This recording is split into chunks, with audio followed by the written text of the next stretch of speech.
Hello everyone, स्वागत है आप लोगों का एक और नई वीडियो में। आज फिर मैं आपके लिए एक और नया प्रैक्टिस सेट लेकर आया हूं। इसमें हमने रीजनिंग के 5 अति महत्वपूर्ण प्रश्नों को लिया है जो कि कई परीक्षाओं में पूछे गए हैं। तो इन सवालों को हम बिल्कुल सिंपल तरीके से समझने वाले हैं। आप वीडियो में बने रहिए, बिल्कुल स्किप मत करिए, पूरा वीडियो देखना। वीडियो पसंद आए तो चैनल को सब्सक्राइब करना, वीडियो को लाइक कमेंट करना, अपने दोस्तों में शेयर करना।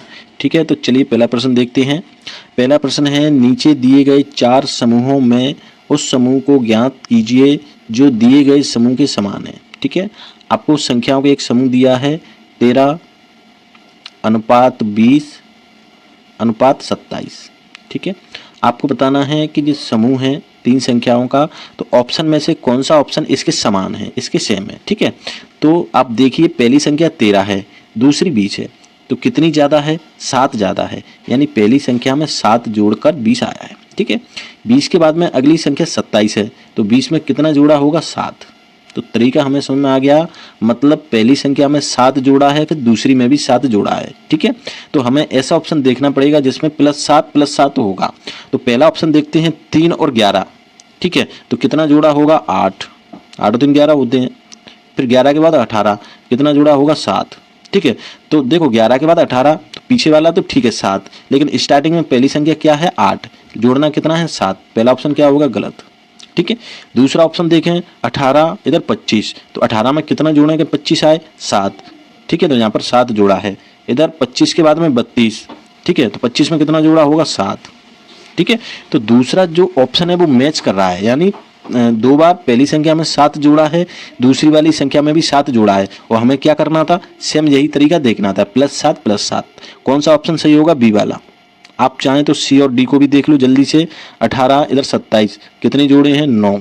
ठीक है, तो ये गलत होगा, पहला ही गलत है। दूसरा डी, 7 और 7 14। ठीक है, 7 जोड़ दिए, और 14 में आप 7 जोड़ेंगे तो 21 होगा। यहाँ पर कितना है? 28। ठीक है, तो यहाँ पर कितना जोड़ा गया है? 14 जोड़ा गया है। 14 में 14 ही तो जोड़ेंगे, यानी सी और डी भी गलत हैं। कौन सा सही है? बी वाला। समझ गए आप? सिंपल सा है, कर लेना। आगे बढ़ें, चलिए नेक्स्ट क्वेश्चन देखते हैं। सेकेंड क्वेश्चन है, यदि 2 + 3 + 5 = 30, 3 + 4 + 6 = 72, 5 + 6 + 2 = 60, तो 5 + 4 + 0 बराबर कितना होगा? सिंपल सा है, कुछ नहीं है। हमें क्या करना है, जैसे पहली संख्या दी है 2 + 3 + 5 बराबर कितना है? 30। ठीक है, तो इन्होंने अपन को क्या करना है कि तीनों अंकों को आप जोड़कर गुणा करके कैसे भी करके आपको 30 लाना है। तो क्या करेंगे, पीछे के जो दोनों अंक हैं 5 और 3, इनका हम कर देंगे इंटू। तो 5 3 कितने होते हैं? 15, और 15 फिर 2 का भी इंटू कर देंगे, तो 15 दूनी होते हैं 30। मतलब तीनों अंकों को आपको इंटू कर देना है, तो 30 आ जाएगा। ठीक है, अब हम दूसरा देखते हैं, जैसे 3 + 4 + 6 कितना है? 72। ठीक है, क्या करेंगे, तीनों अंकों का आपस में इंटू कर देंगे। ठीक है, जैसे 6 का 4 में करेंगे तो 6 चौक 24, 24 का 3 में करेंगे तो 24 दूनी 48, 24 3 72। मतलब तीनों अंकों का क्या करना है? इंटू करेंगे तो 72 आ जाएगा। ठीक है, तीसरी संख्या देखते हैं, जैसे 5 + 6 + 2, तीनों अंकों का इंटू कितना आना चाहिए? 60 आना चाहिए। जैसे 5 और 6 का करेंगे तो 5 से 30, 2 का इंटू करेंगे 30 दूनी 60 आ गया। अब क्या करेंगे, सिंपल है, 5 4 0 तीनों को आपस में क्या कर देंगे? इंटू कर देंगे। जैसे 5 + 4 + 0, तो 5 और 4 में इंटू करेंगे तो 20, और 20 का 0 में इंटू करेंगे तो कितना होगा? 0। किसी भी संख्या का याद रखना है आपको, वेरी वेरी इंपॉर्टेंट है, किसी भी संख्या का अगर 0 में इंटू करेंगे तो हमेशा 0 आता है। ठीक है, तो 5 और 4 का इंटू 20 आया, 20 का 0 में इंटू करेंगे तो 0 आ जाएगा। कितना आ जाएगा? 0। ठीक है, आंसर कौन सा होगा? Option C, 0। ठीक है, समझ गए? आगे बढ़ें, चलिए अगला क्वेश्चन देखते हैं।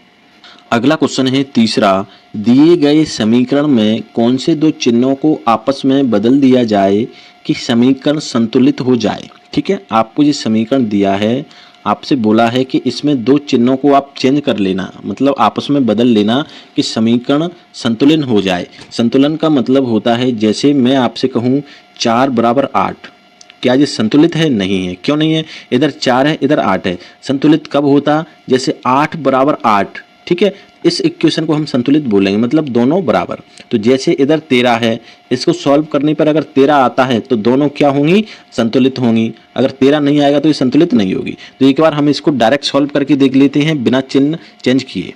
ठीक है, थोड़ा समय लगेगा। जैसे 3 भाग का चिन्ह हटाते हैं तो 5 बटे में आ जाता है, इधर आ गया 5 इंटू कितना 8। ठीक है, अब क्या करेंगे हम, +2 - 10 बराबर 13। 8 का 3 में इंटू कर देंगे, 8 कितना 24। ठीक है, बटे में कितना 5। ठीक है, माइनस कितना आ जाएगा, 10 में से 2 घटाएंगे तो माइनस के 8, क्योंकि माइनस की संख्या है 10 बड़ी संख्या है, तो 8 बराबर कितना 13।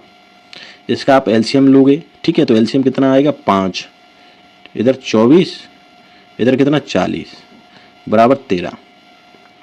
40 में से 24 जाएंगे तो कितना बचेगा, माइनस के 16 बटे में 5 बराबर 13। अब आप मुझे देख के बताइए क्या ये इक्वेशन बराबर है, संतुलित है? नहीं है। क्यों नहीं है? क्योंकि बराबर के इधर माइनस के 16 बटे 5 है और इधर 13 है, तो ये क्या है, ये असंतुलित है, संतुलित नहीं है। ठीक है, तो अब हम क्या करेंगे, कोई भी दो चिन्हों को हम चेंज करेंगे। स्क्रीनशॉट ले लो, आगे बढ़ता हूँ। ठीक है, और चिन्ह हम कैसे मतलब चेंज करेंगे, ऑप्शन से। जैसे पहला ऑप्शन देखते हैं, प्लस मतलब भागित और प्लस मतलब भाग और प्लस के दोनों चिन्हों को हम चेंज करेंगे। जैसे 3 भाग की जगह हम कर लेते हैं प्लस 5 इंटू 8, प्लस की जगह हम कर लेते हैं भागित, क्योंकि दोनों चिन्हों को आपस में चेंज करना है। तो भाग को हमने इधर प्लस कर लिया, ठीक है, और प्लस को हमने भाग कर लिया। भागित 2 - 10 बराबर 13। ठीक है, अब हमेशा याद रखना इक्वेशन जो होती है बोर्ड मास के नियम से सॉल्व होती है। बोर्ड मास मतलब सबसे पहले हम ब्रैकेट सॉल्व करते हैं, ठीक है, उसके बाद में हम भाग, फिर इंटू, फिर प्लस माइनस। तो सबसे पहले हम भाग सॉल्व करेंगे क्योंकि यहाँ ब्रैकेट है नहीं। ठीक है, तो 2 से 8 को काटोगे तो 2 चौक 8, डायरेक्ट या भाग दे लो। ठीक है, 8। अब क्या करेंगे, 5 और 4 का इंटू करेंगे तो 3 प्लस 5 और 4 का इंटू करेंगे तो 20। ठीक है, इधर कितना बचा, माइनस के 10 बराबर कितना 13। 20 और 3 कितने 23 माइनस 10 बराबर 13। अब 23 में से 10 घटाएंगे तो कितना आएगा, 13 बराबर 13। क्या हुआ, इक्वेशन संतुलित हो गई, यानी बैलेंस हो गई। क्यों, इधर भी 13 आ गया, इधर भी 13 आ गया, तो पहला ही ऑप्शन आपका सही है।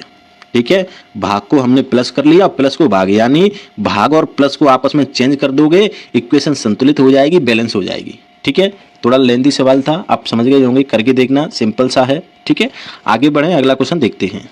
अगला क्वेश्चन है 4th, 2 रेलगाड़ियां समान चालों से विपरीत दिशाओं में चल रही हैं। ठीक है, 2 रेलगाड़ियां हैं, एक समान चाल है, विपरीत दिशा मतलब एक इधर के लिए जा रही है और दूसरी इधर के लिए आ रही है। ठीक है, एक दूसरे के आमने सामने अलग अलग पटरियों पर चल रही है। ठीक है, प्रत्येक रेलगाड़ी की लंबाई 120 मीटर है। कितनी है, 120 मीटर प्रत्येक रेलगाड़ी की लंबाई। ठीक है, कुछ नहीं होता सवालों में, जैसा वो कहे वैसा हमें करते जाना है। और वे एक दूसरे को 12 सेकंड में पार कर जाती हैं। टाइम कितना दिया है उसने, 12 सेकंड। जैसा वो कहेगा वैसा हम करते जाएंगे। 12 सेकंड में एक दूसरे को पार कर जाती हैं। तो प्रत्येक रेलगाड़ी की चाल किलोमीटर प्रति घंटा में आपको बताना है। ठीक है, सिंपल सा है, स्क्रीनशॉट ले लो, दोबारा करके बताता हूँ मैं आपको। चलिए, ठीक है, 2 रेलगाड़ियाँ हैं, आप समझ गए, एक इधर से, एक इधर से, एक इधर, एक इधर। ठीक है, दोनों की उसने क्या दी है, लंबाई दी है। ठीक है, 120 मीटर, 120 मीटर। ठीक है, तो दूरी मतलब डिस्टेंस दूरी कितनी करना है, तो 120 मीटर की पहली रेलगाड़ी है, 120 मीटर की दूरी है दूसरी है। ठीक है, तो टोटल 240 मीटर उसको चलना है। ठीक है, जैसे कोई रेलगाड़ी है ऐसे, ठीक है, दूसरी कोई रेलगाड़ी है तो इसको यहाँ से मतलब ऐसे पार करेगी, इसका दोनों के जो पिछले जो डिब्बे होंगे वो बराबर आ जाएंगे, मतलब इतना दूरी तय करेगी तब पार कर पाएगी। दोनों लंबाई की बराबर दूरी तय करेंगी तब वो पार कर पाएगी पूरी दूरी को। ठीक है, तो दूरी टोटल कितनी हो गई, 240 मीटर। ठीक है, अब मान लेते हैं चाल मतलब स्पीड। पहली रेलगाड़ी की मान लेते हैं x, दूसरी की भी हम x मान लेते हैं, क्योंकि दोनों की समान चाल है तो x मानना पड़ेगा। तो चाल कितनी हो जाएगी, 2x। ठीक है, समय भी आपको दे रहा है कितना, 12, टाइम भी दे रहा है 12। ठीक है, मतलब तीनों चीजें आपको दे रहा है। तो हमें पता है, आपको फॉर्मूला पता होगा, ठीक है। चाल बराबर क्या होता है, दूरी बट्टे समय। चाल बराबर क्या होता है, दूरी बट्टे समय। आपने पढ़ा होगा चाल बराबर होता है दूरी यानी डिस्टेंस, टी यानी समय। ठीक है, तो चाल कितनी दे रहा है वो 2x, दूरी कितना दिया है उसने 240 मीटर। ठीक है, 240 मीटर। तो 240 मीटर को मैं किलोमीटर में चेंज करूंगा, किलोमीटर प्रति घंटा में पूछा है, तो 1000 का आपको भाग दे देना है। क्या करना है, 1000 का भाग दे देना है। ठीक है, फिर मतलब ऊपर आ गया आपकी डिस्टेंस, दूरी। समय कितना दे रहा है 12 सेकंड। कितना दे रहा है 12 सेकंड, 12। ठीक है, सेकंड को आप घंटे में चेंज करोगे तो क्या करना पड़ेगा, 3600 का आपको भाग दे देना है। क्या करना पड़ेगा, 3600 का आपको भाग दे देना है। ठीक है, 3600 का भाग आपको दे देना है। ठीक है, जगह नहीं है, आगे बढ़ते हैं, स्क्रीनशॉट ले लो आप। चलिए, ठीक है, चाल 2x बराबर कितना आ गया था अपना 240। ठीक है, मीटर को हमने किलोमीटर में चेंज किया, इधर 1000 आ गया था। ठीक है, समय कितना था 12 सेकंड। ठीक है, 12 सेकंड, सेकंड को हम घंटे में चेंज करेंगे तो 3600 का हम भाग दे देंगे। ठीक है, अब हमें पता है क्या होता है, पहले वाले का चौथे में गुणा होता है। ठीक है, और दूसरे वाले का तीसरे में, इस तरह से इंटू कर देते हैं। तो 2x बराबर हो जाएगा 240 इंटू कितना 3600। ठीक है, बट्टे में कितना आ जाएगा 1000 इंटू 12। तो 2 जीरो से 2 जीरो कट गए, 1 जीरो से 0 चला गया। 12 से आप काटोगे, 12 दूनी कितना 24। तो 2x बराबर कितना आ गया, 2x बराबर आ गया 36 दूनी कितने होते हैं 72। ठीक है, अब 2 कैंची गुणा से नीचे चला जाएगा, तो 2 से आप डायरेक्ट काट लो, जगह नहीं है। 2 3 6, 1 बचेगा, 2 6 12। तो x बराबर कितना आ गया 36, कितना सॉरी 36। x बराबर कितना आ गया 36। x क्या माना था हमने चाल, तो 36 किलोमीटर प्रति घंटा हवर। ठीक है, किस में आया 36 किलोमीटर प्रति घंटा। कौन सा ऑप्शन सही होगा, सी वाला। चाल अपनी कितनी निकल के आई 36 किलोमीटर प्रति घंटा। सिंपल सा है, कर लेना आप सभी। जो स्क्रीनशॉट लिया था सबको आप एक रफ कॉपी में उतार के बार बार प्रैक्टिस करना। ठीक है, आप कर पाओगे। अगला क्वेश्चन देखते हैं। अगला 5वां प्रश्न है, पिता की वर्तमान आयु अपने पुत्र की वर्तमान आयु की चौगुनी है। ठीक है, यदि 5 वर्ष पहले पिता की आयु पुत्र की आयु की 7 गुनी हो तो पिता की वर्तमान आयु क्या है। सिंपल सा है, कुछ नहीं है। मैं इस सवाल को चुटकियों में करा दूंगा, आप बनी रहिए। शुरू से हम पढ़ते जाएंगे, जैसा वो कहेगा वैसा हम करते जाएंगे। ठीक है, तो चलिए, क्या कहा है उसने कि पिता की वर्तमान आयु पुत्र की आयु की चौगुनी है। ठीक है, मतलब पिता 1 साल का होगा तो मतलब पुत्र 1 साल का होगा तो पिताजी 4 साल के होंगे, मतलब चौगुनी है। अगर पुत्र 10 साल का होगा तो पिताजी कितने के हो जाएंगे 40 साल के। माना पुत्र कितने का है, पुत्र को हम मान लेते हैं x, तो पिताजी कितने हो जाएंगे 4x, क्योंकि 4 गुना उसने कहा है। पिताजी क्या है 4x है। ठीक है, अब पुत्र की और पिता की आयु आ गई x और 4x। अब उसने यहाँ तक हो गया अपना चौगुनी है। ठीक है, अब आगे वाली लाइन हम पढ़ेंगे। यदि 5 वर्ष पहले, तो पुत्र अभी x वर्ष का है, तो 5 वर्ष पहले की अगर मैं बात करूं, 5 वर्ष पहले, तो प्रेजेंट में मतलब वर्तमान में आयु में से हम 5 घटा देंगे। जैसे पिताजी अभी 40 साल का है, तो 5 वर्ष पहले तो -5 कर दूंगा, मतलब 5 वर्ष पहले वो 35 साल के थे, 10 वर्ष पहले 30 साल के थे। ठीक है, मतलब 5 माइनस हम कर देंगे, तो पुत्र हो गया x - 5, पिताजी कितने हो जाएंगे 4x - 5, ये पिताजी हो गए। ठीक है, कहाँ तक हो गया, यहाँ तक 5 वर्ष पहले। अब पिता की आयु पुत्र की आयु की 7 गुनी हो गई, मतलब जो पिताजी की आयु है 4x - 5, पुत्र की x - 5। ठीक है, तो 5 वर्ष पहले क्या था, पिता की जो आयु है जो अपनी जो निकल के आई है 7 गुनी है। तो मैं अगर इनको बराबर करूं तो बराबर हुए क्या, नहीं हुए। क्यों, क्योंकि पिताजी 7 गुना है पुत्र से, 7 गुना है तो लो भैया हम पुत्र को भी 7 गुना कर देते हैं। 7 का इंटू कर दो, गुना का मतलब क्या है इंटू, 7 का हमने इंटू कर दिया। ठीक है, अब क्या करेंगे 7 का अंदर आप गुणा कर लो, तो 7x माइनस कितना 35 बराबर कितना 4x - 5।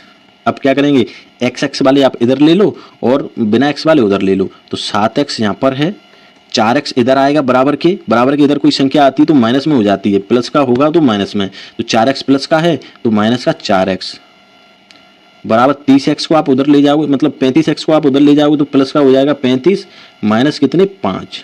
ठीक है, तो 7x में से 4x जाएंगे तो 3x बचेगा, बराबर 35 में से 5 घटा दोगे तो 30। ठीक है, 3 से इसको यहाँ पर काट लो, 3 एकम 3 और 0, 3 कैंची गुणा से नीचे चला जाएगा, भाग दे दोगे तो x बराबर कितना आ गया, x बराबर आ गया 10। ठीक है, आपसे क्या पूछा है, तो पिता की वर्तमान आयु कितनी है 4x, x का मान कितना आ गया 10, x आप यहाँ रख दोगे तो 4 का 10 में इंटू करोगे कितना आ जाएगा 40। पिता की वर्तमान आयु कितनी है 40 वर्ष, किसी ऑप्शन में दिख रहा है, ऑप्शन सी 40 वर्ष। सिंपल सा है। बच्चे की कितनी है, x का मान 10, बच्चा वर्तमान में कितना है x, इधर रख देंगे, बच्चा हो गया 10 साल का, पिताजी 40 का। सिंपल सा है। फ्रेंड्स, अगर वीडियो आपको पसंद आता हो प्लीज़ चैनल सब्सक्राइब किया करो, वीडियो को लाइक कमेंट जरूर किया करो। ठीक है, थैंक यू।